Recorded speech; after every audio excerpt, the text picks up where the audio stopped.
Part of my job is like a wildland fire investigator, and we respond to these wildland fires all over the country. Well, there was a huge fire at the time in Oregon, and they called and said, hey, they need help up there, can you go? So I found out there was these Park Service employees that were going to go with me, and they were law enforcement too.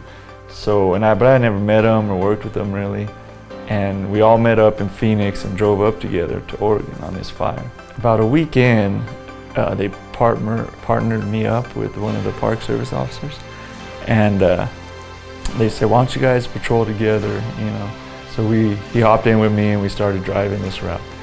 And we're talking as we're driving, you know, we're way up. We had to climb like this mountain, right?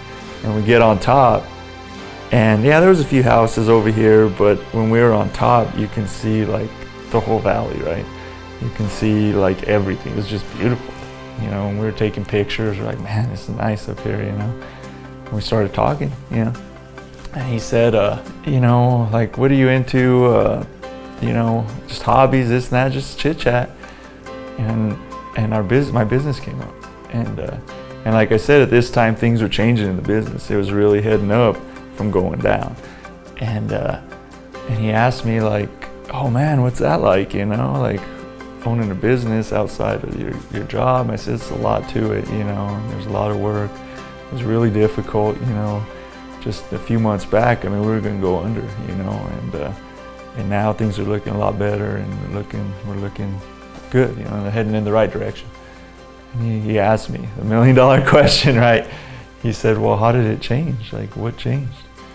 And I just, the light bulbs went off, and it just opened up to bring up the conversation about Christ, you know. He goes, why? He started telling me about how he believed when he was younger. He had read the Bible, and his mom went to church, but he kind of fell out of it too.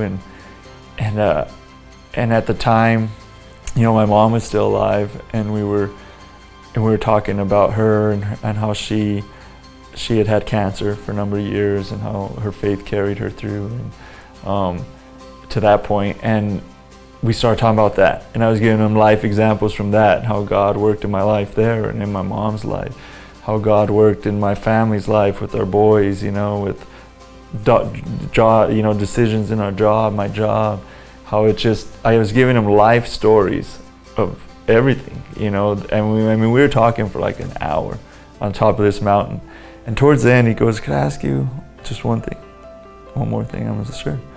He's like, why Christ? You know, like, there's all these other religions out there. Why Christianity? Why him?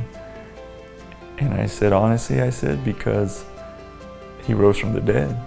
If I had a choice to follow someone, I'm following the guy, you know, who rose from the dead. I said, but that's why. I said, because that changed everything. You know, he conquered death, and you know, he's here with us now.